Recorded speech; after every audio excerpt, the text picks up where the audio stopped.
Isa na namang sulit at masarap na kainan ang nakita ko, tropa. Saktong-sakto to sa mga gutom na biyaherong kagaya ko. Ubos na naman ang paninda ko kaya biyahe ulit kami ni boss. Medyo maulan nga kaya kaliwaan na naman ang mga aksidente sa kalsada. Pag nasa daan po ay doble ingat lang para iwas sa disgrasya. Pagkadating nga namin sa planta ay mabilis na ikinarga ang aming paninda dahil wala kaming kasabay ngayon. Sumama nga itong alaga ko dahil manginginain nga raw sa labas. Dumaan nga muna kami dito sa Jingjings para bumili ng balot at special na suka nila. Pag nadaan ka nga dito sa San Rafael Bypass, try mong dumaan dito. Marami silang pasalubong na tinda at mga pagkain na pwede mong kainin habang nasa biyahe. Siguradong hindi ka maiinip lalo pat malayo-layo ang iyong lalakbayin. May mga offer din silang mga short order at sobrang sarap din ng calamansi juice nila. Napakarami ang pwedeng makainan dito pero dito ko talaga nagustuhan. Sobrang dami ang biyaherong nag-i-stop over dito para dito nga kumain. Makikita mo ang sikat na Edison's LTB dito sa San Rafael Bypass na sobrang affordable ang presyo at marami pa ang servings nila. Saktong-sakto to sa buong pamilya,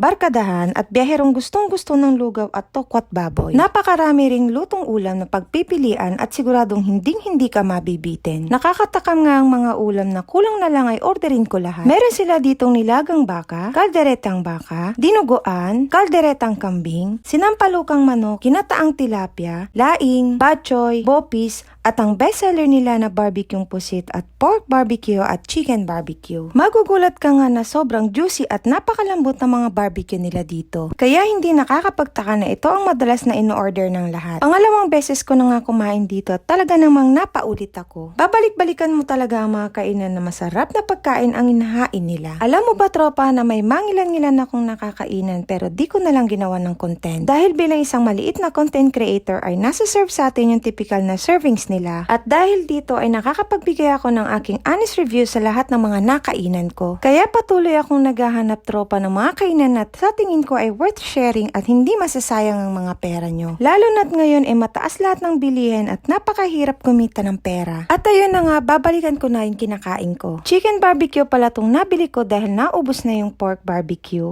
Kahit nga yung inihaw na pusit ay hindi rin matigas at hindi rin siya malansa gaya ng ibang natikman ko. Wag na wag nyo talagang papalampasin tong mga barbecue nila. Sa lahat ng pinupuntahan naming lugar, hindi ko pwedeng hindi orderin itong nilagang baka pag may available sila. Pinapartneran ko rin to ng maanghang na toyo man sinasawsawan. Tiyak na masarap ang kain mo dito, tropa, lalo pat mainit-init na sabaw ang isa-serve sa'yo. Gustong-gusto ko nga rin to dahil din sa crunchy na gulay na nakalagay dito. Masarap nga sa gulay yung half-cook lang ang luto. Napakahilig ko din talaga sa ulam na may sabaw. Napapa-extra rice pa nga ako pagka ganito yung mga ulam. Ikaw, tropa, nakita mo rin ba yung paborito mo sa video na to? Alin ba dyan yung pinaka-paborito mo? Kita-kits sa susunod na vlog ko. Hanggang sa muli.